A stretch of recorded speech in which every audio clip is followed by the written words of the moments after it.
एक बार संता अपनी पत्नी जीतो के साथ घर पर ही था कि तभी अचानक दरवाजे पर दस्तक होती है। संता दरवाजे खोलता है तो देखता है कि सामने बंता अपनी दोनों टांगों के बीच में अपने हाथों को दबाए खड़ा होता है। यह देख संता बंता से पूछता है, क्या हुआ?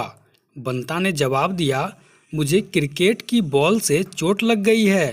तभी वहां संता की पत्नी जीतो आ जाती है और बंता से कहती है, तुम अंदर आ जाओ, मैं तुम्हें प्राथमिक चिकित्सा दे देती हूँ। तभी अचानक संता रसोई घर में देखता है कि बंता कुर्सी पर बैठा होता है और जीतो एक पतीले में गुलाब जल और रुई से बंता के सामान को स्नान करा रही होती है। कुछ देर बाद संता बंता से पूछता है, अब तुम्हें कैसा लग रहा है? बंता अपना हाथ हवा में उठाते हुए कहता है, जो तुम्हारी पत्नी ने किया है उसके बाद मुझे काफी बेहतर लग रहा है, पर मुझे लगता है कि मेरी हाथ की उंगली का नाखून फिर भी खराब हो जाएगा।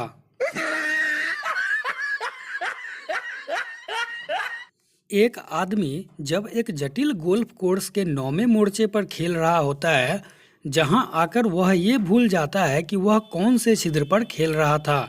वह आसपास देखता है तो उसे एक औरत खेलती हुई दिखती है। वह उसके पास जाता है और उसे सारी बात समझाकर पूछता है कि क्या आप मुझे बता सकती हैं कि मैं कौन से छिद्र पर खेल रहा था? वह औरत जवाब देती है, मैं 7वीं छेद पर हूँ और आप मुझसे एक छिद्र पीछे थे, मतलब कि आप 6वें छेद पर खेल रहे थे। उस आदमी ने उसे धन्यवाद दिया और वापस गोल्फ खेलने चला गया। जब वह 13वें छिद्र पर पहुंचा तो फिर वही घटना हुई, तो वह फिर से उसी औरत के पास वही दुविधा लेकर चला गया और फिर से वह मदद का अनुरोध करने लगा। उस औरत ने जवाब दिया, मैं 14वें छेद पर खेल रही हूँ और तुम मुझसे एक छिद्र पीछे थे, मतलब कि आप 13वें छेद पर खेल रहे हो। एक बार फिर वह उसे धन्यवाद दिया और अपने खेलने के लिए लौट गया। अपना खेल खत्म करने के बाद जब वह आदमी क्लब हाउस में बैठा था तो उसने उसी महिला को बैठा हुआ देखा, तो बारटेंडर से पूछा कि क्या वह उस महिला को जानता है। तो बारटेंडर ने उसे बताया कि वह महिला अक्सर वहां गोल्फ खेलने आती है और वह पेशे से सेल्स गर्ल है।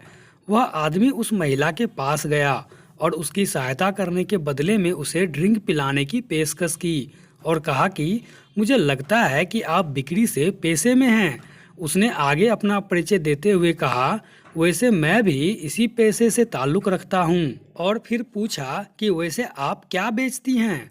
तो उस औरत ने जवाब दिया और कहा, मैं आपको बताऊंगी तो आप हंसोगे। वह आदमी बोला, नहीं, मैं नहीं हंसूंगा। औरत ने फिर उत्तर दिया, मैं लड़कियों के पैड बेचती हूँ। यह सुनते ही वह आदमी जोर जोर से हंसने लगा। उसको हंसता हुआ देख वह औरत बोली, देखा, मैंने कहा था ना कि तुम हंसोगे। इस पर आदमी बोला, मैं तुम पर नहीं हंस रहा, बल्कि मैं तो इसलिए हंस रहा हूँ क्योंकि मैं भी एक टॉयलेट पेपर विक्रेता हूँ और इसलिए मैं अभी भी तुमसे एक छेद पीछे हूँ। एक पत्नी को अपने पति पर शक था कि उसका चक्कर उसकी नौकरानी के साथ चल रहा है, तो उसने उसे रंगों हाथ पकड़ने के लिए एक तरकीब सोची। एक दिन उसने अपनी नौकरानी को छुट्टी देकर घर भेज दिया। फिर वह अपने पति को रंगे हाथ पकड़ने के लिए चुपके से नौकरानी के कमरे में चली गई और चुपचाप वहां जाके सो गई। कमरे में बिल्कुल अंधेरा था और वह चुपचाप रहकर इंतजार करने लगी। थोड़ी देर बाद उसे किसी के आने की आहट सुनाई दी। वह बिना कोई आवाज किए सोने का नाटक करने लगी। तभी कोई उसके साथ बिस्तर पर आ गया और उसके साथ खूब मजे करने के बाद उसने एकदम से लाइट जला दी और हैरान हो गई क्योंकि वह आदमी उस घर का नौकर था। तो नौकर ने तुरंत बोला, मैडम आप, मुझे विश्वास नहीं हो रहा मैडम। नौकर ने थोड़ा खुश होते हुए कहा।